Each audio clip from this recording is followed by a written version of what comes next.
Aku hebat belajar sains. Assalamualaikum warahmatullahi wabarakatuh. Halo Teteh, apa kabar hari ini? Semoga selalu sehat, semangat, dan ceria.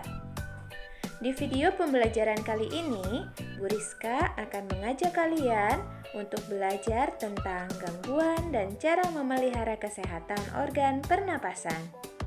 Apakah AA dan Teteh sudah siap? Ya. Tujuan pembelajaran kali ini adalah AA dan Teteh diharapkan mampu menjelaskan tentang macam-macam gangguan organ pernapasan dan bagaimana cara untuk memelihara kesehatannya. Ternyata, dengan mempelajari materi ini, AA dan Teteh bisa lebih aware, bisa lebih tanggap tentang pentingnya kesehatan alat pernapasan. Apalagi di era perkembangan industri seperti sekarang ini, di mana kualitas lingkungan sudah berubah. Terlebih lagi saat ini kita sedang mengalami pandemi COVID-19.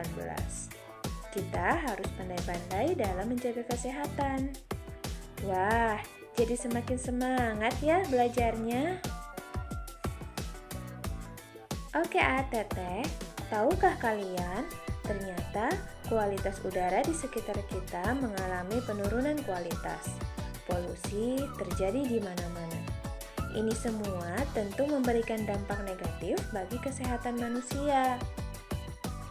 Seperti yang kita ketahui, organ pernapasan manusia seringkali mengalami gangguan.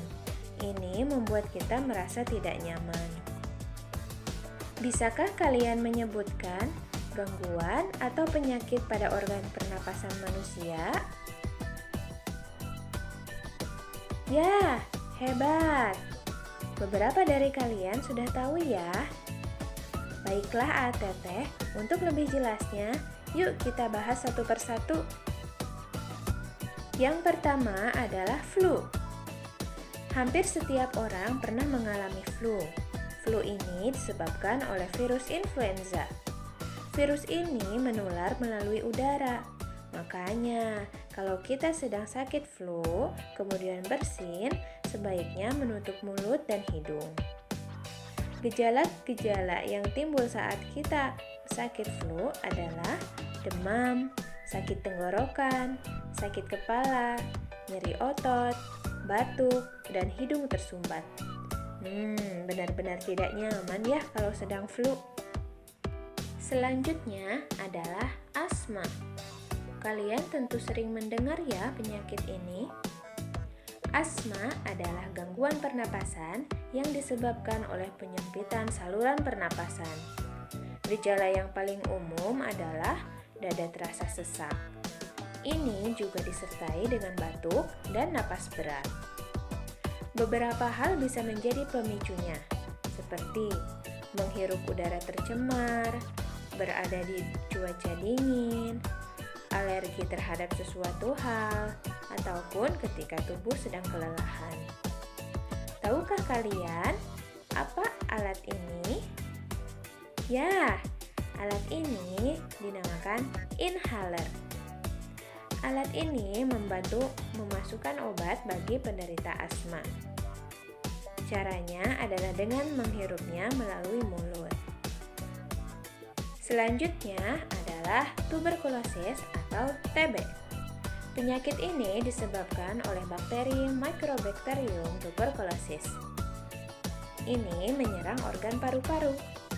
Nah, gejala penyakit TB ini adalah tidak nafsu makan, berat badan menurun, demam, mudah lelah, nyeri dada, batuk berdahak, berkeringat di malam hari, dan kerusakan paru-paru.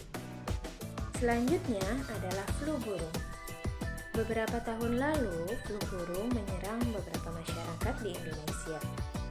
Awalnya, penyakit ini memang berasal dari hewan unggas. Penyakit ini disebabkan oleh virus H5N1. Nah, ciri-ciri penderita flu burung diantaranya demam tinggi, sakit kepala dan tenggorokan, serta batuk yang terus-menerus. Gejala ini biasanya timbul setelah terjadi kontak dengan unggas.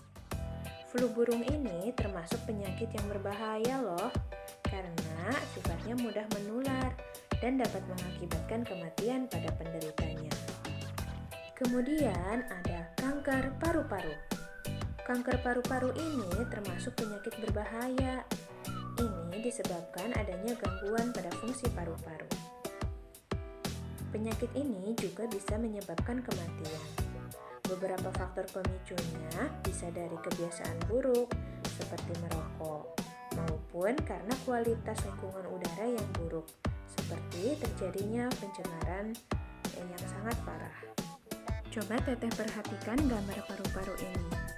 Ini merupakan contoh perbedaan paru-paru antara yang sehat dan paru-paru yang rusak akibat merokok.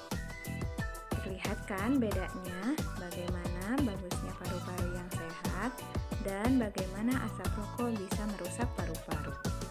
Yang terakhir adalah COVID-19.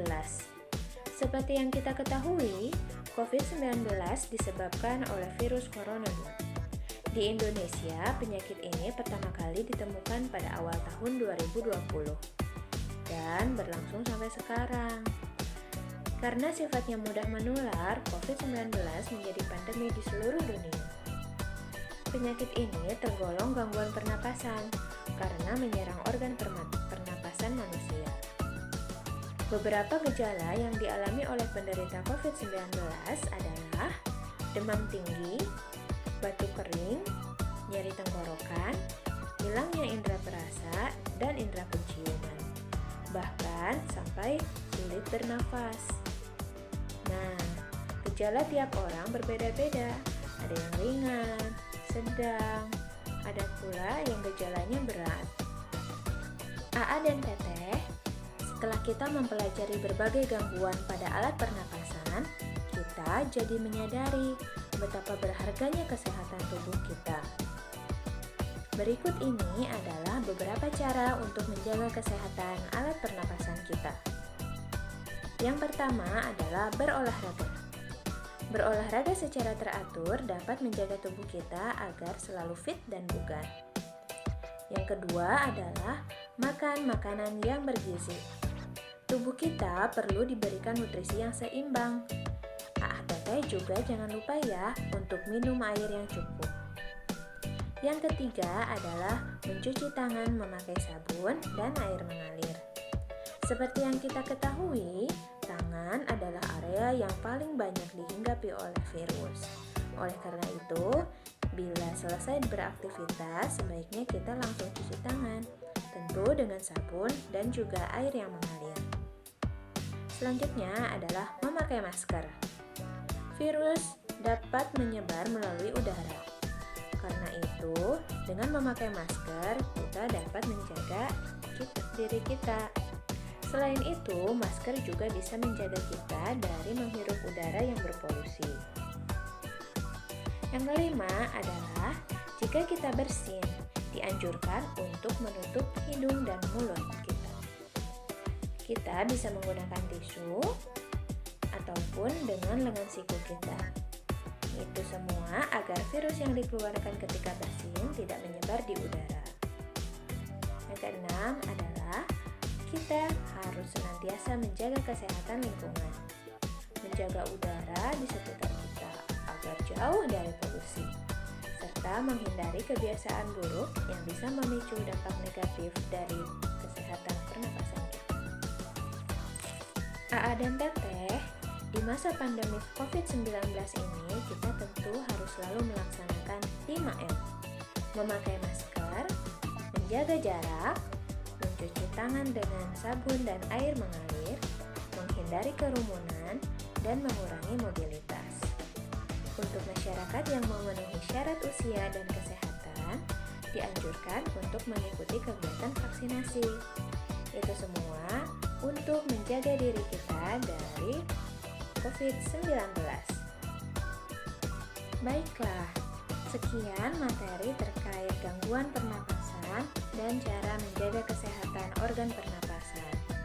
Terima kasih ya telah mengikuti pembelajaran ini dengan hebat. semangat belajar.